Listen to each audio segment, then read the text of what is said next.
Magandang araw sa lahat. Magandang araw po, Binibining Asibal. So bago tayo magsimula sa ating talakay, maaari ko bang tawagin si Binibining Mendez upang pangunahan ang ating panalangin? Sa ngalan ng Ama, ng Anak, ng Espiritu Santo. Purihin ang Panginoon, Ngayon at magpakailanman. Amen. Bago kayo umupo ay pakiayos muna ng inyong mga upuan.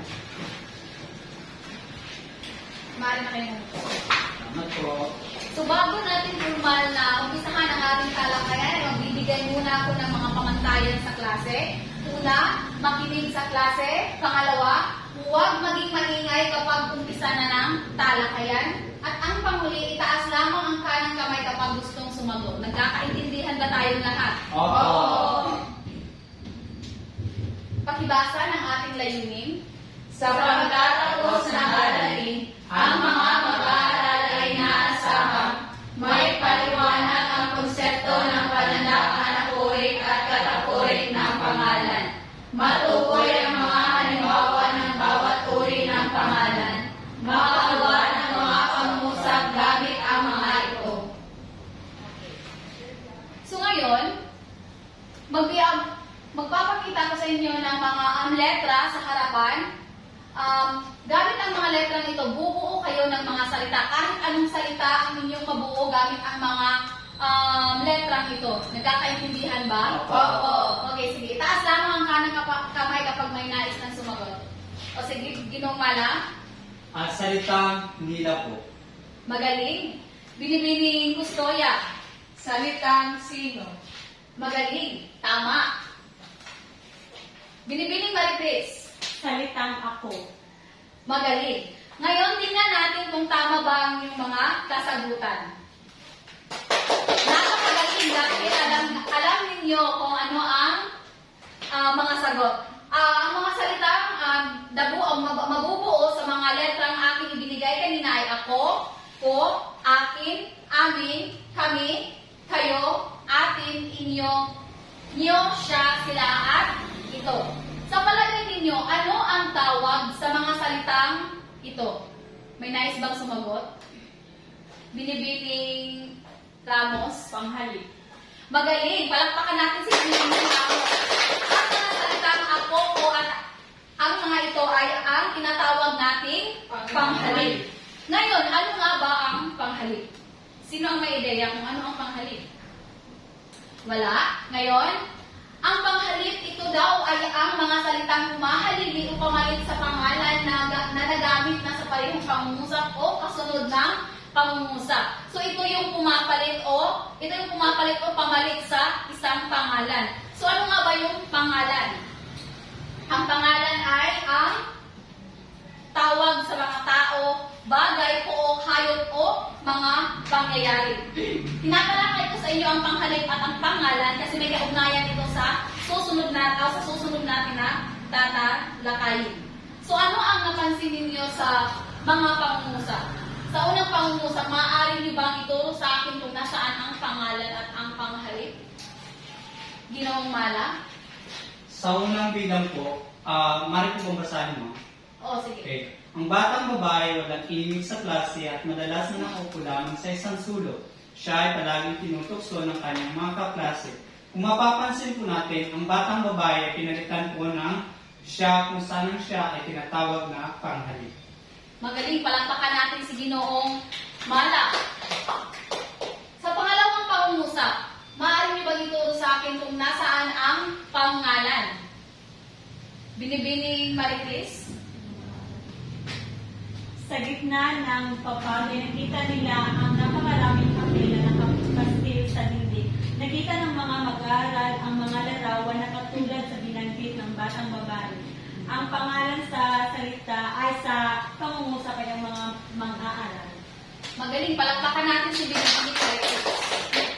So kaya kung tinalakay sa inyo kung ano ang panghalik at ang pangalan kasi may kaugnayan ito sa ating tatalakayin. Dahil ang tatalakayin natin ngayon ay ang pakibasa, Panandang anaporik at kataporik ng pangalan. So ano nga ba ang anaporik at ang kataporik? So kapag sinasabi natin anaporik. Ang anaporik ay ang mga panghalip na ginagamit sa hulihan bilang panimula sa pinalitang pangalan sa unahan ng pangungusap. So kung ating mapapansin, ang anaporik daw ay, kapag anaporik daw ang isang pangungusap, ay nasa hulihan daw ang mga panghalip. Narito pa. Ang anaporik ay mas nauuna ang pangalan kaysa sa panghalip. Ito yung sinasabi ko kanina. Mas nauuna yung panghalip kumpara sa pangalan. Narito yung halimbawa upang mas maintindihan pa ninyo. Pakibasa. Punong-puno ng kolorete ang mukha ni Binibini sa sinyalis na kanyang pagbabago. So kung mapapansin ninyo, di ba mas nauuna yung pangalan kumpara sa panghalip. Kasi ang pangalan dito na ginamit ay ang Binibining Yeye na kung mapapansin natin ay nasa unahan. At ang panghalip naman ay nasa hulihan. So ito yung ibig sabihin na kung anaporik daw ang pangungusap, mas nauuna daw yung pangalan kumpara sa panghalip. So ito yung laging isipin natin. Pangalawang halimbawa, pakibasa. Ang batang babae ay walang imik sa klase at madalas na nakaugaw lamang sa isang sulok. Siya ay palaging tinutuso ng kanyang mga kaklase. So kung mapapansin natin sa pangalawang pangungusap, ay mas nauuna ang ginamit na pangalan ay ang batang babae at ang panghalip naman ay ang kanya na nasa hulihan. Ngayon, pakibasa kung ano ang kataporik. Ang kataporik naman ay mga panghalip na ginagamit sa unahan bilang pananda sa pinalitang pangalan sa unahan. Pangalan sa unahan ng pangungusap. So kung kanina sa anaporik, mas nauuna yung panghalip, o mas nasa hulihan yung panghalip. Ngayon naman sa kataporik, mas nauuna na yung panghalip. So, ito yung laging tandaan nyo na kapag anaporik, mas nasa hulihan na ang panghalip. Kapag kataporik, nasa unahan. So, kabaliktaran sila. Ang anaporik at kataporik ay kabaliktaran. Narito ang halimbawa sa kataporik. Maaari ba ninyong basahin? Sa lagay ng papat ay nakita nila ang napakaraming papel na nakapastil sa dingding. Nakita ng mga mag-aaral ang mga larawang tulad ng binanggit ng batang babae. So kung mapapansin natin, ito ay nasa kataporik na posisyon ng isang pangungusap. Ang panghalip na ginamit ay ang nila at ang pangalan na ginamit ay ang mga mag-aaral. Na kung mapapansin natin, ang panghalip na nila ay nasa unahan na. Naintindihan ba? Oo. So maaari ba ninyong sabihin kung ano ang anaporik? Ang anaporik ay nasa hulihan ng panghalip. Magaling. At ang kataporik ay Nasa unahan ng panghalip ay nasa hulihan ng pangalan. magaling. Narito ang pangalawang halimbawa. Pakibasa. Mataas na siyang magsalita ng wikang Ingles, kaya nakalimutan na ni Binibining Yeye na magsalita ng wikang Kapampangan. So, ganun lang din yung nangyari. Una yung panghalip na siyang ang ginamit at ang Binibining Yeye naman ay ang pangalan na nasa hulihan. Ngayon, dahil alam ko naman na may natutunan na kayo sa anaporik at kataporik, nais ko kayong hatiin sa tatlong pangkat. Ang gagawin lang ninyo ay magbilang hanggang 3. Isa, Dalawa. tatlo, Sa 2. tatlo, Isa. Dalawa. So ito yung magsisilbing unang pangkat, 2 at 3.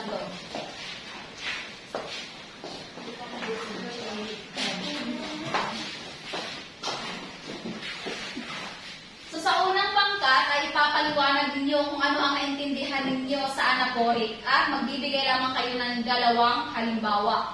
Sa pangalawang pangkat ay ipapaliwanag lamang ninyo kung ano ang naintindihan ninyo sa kataporik at magbibigay kayo ng 2 halimbawa. Sa pangatlong pangkat ay ipapaliwanag ninyo ang pagkakaiba ng anaporik at kataporik at magbibigay din kayo ng 2 halimbawa o pangungusap. Naintindihan ba?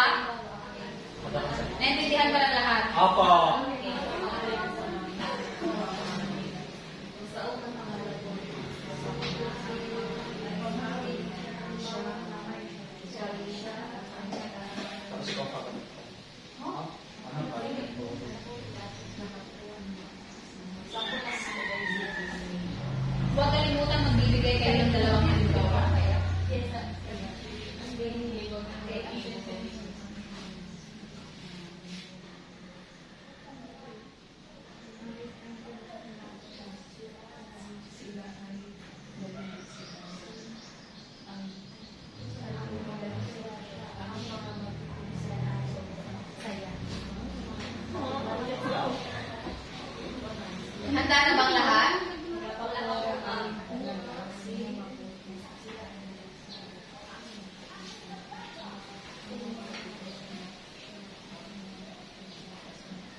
sige, magsimula tayo sa unang pangkat. Okay, so ako po ma'am ang magpapaliwanag kung ano ang definisyon ng anaporic. So ang anaporic po ma'am ay nagsisimula ang pangalan at nasa ulihan naman ang mga salitang panghalip. So narito ang aking mga kasama para magbigay ng halimbawa. Ang unang halimbawa ay, si Charilyn ay magaling sumayaw, kaya siya ang nanalo sa pagkakataon. Ang ikalawa namang halimbawa, si Ana ay magaling kumanta dahil siya ay nagmana sa kanyang Palakpakan natin ang unang pangkat. Kumakuha kayo na 20 puntos. Dumako naman tayo sa pangalawang pangkat. Magandang umaga sa lahat. Kami ang ikalawang pangkat. Ang katapuri ay sa pangungusap, ang mga salitang panghalip ay nasa unahan, samantalang ang mga salitang pangalan naman ay nasa hulihan. Narito ang aking mga kasama upang bigyan kayo ng mga halimbawa ng katapuri. Ang unang halimbawa ay siya ay nag-aral ng mabuti. Nakakuha ng mataas na marka si Binibining Lucen. Ang pangalawang halimbawa ay sila ay naligo sa dagat. Ang magpipinsan ay sobrang saya. Napakagaling. Balakpakan natin ang pangalawang pangkat. Kayo ay nakakuha ng 20 puntos. At para naman sa ating huling grupo, maraming kayo. Magandang umaga sa lahat. Kami ang pangatlong pangkat at ang dinadasan sa amin ay ipaliwanag ang pagkakaiba ng anapurik at katapurik sa pamagitan ng pagbibigay ng mga halimbawa o paggawa ng Isang pangusap. isang pangungusap.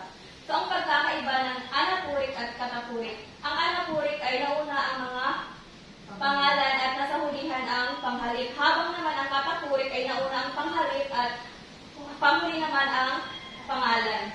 At narito ang halimbawa. Ang halimbawa ng anaporik ay si Binibining Buhol ay nadulas kaya siya ay nasugatan.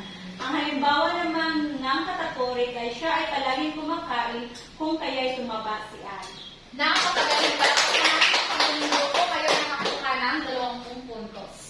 Ngayon, alam kong malawak na yung mga kaalaman ninyo patungkol sa anaporik at kataporik. Kung kaya't magbibigay ako ng pagtataya. May bibigay akong mga papel sa inyo dahil nakasulat na ang gagawin lamang ninyo ay sagutan na lamang ang mga katanungan.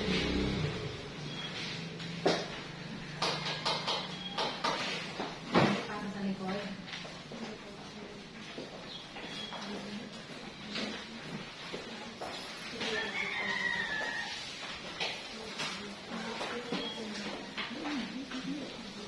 Ulpil ka. Pwede rin na.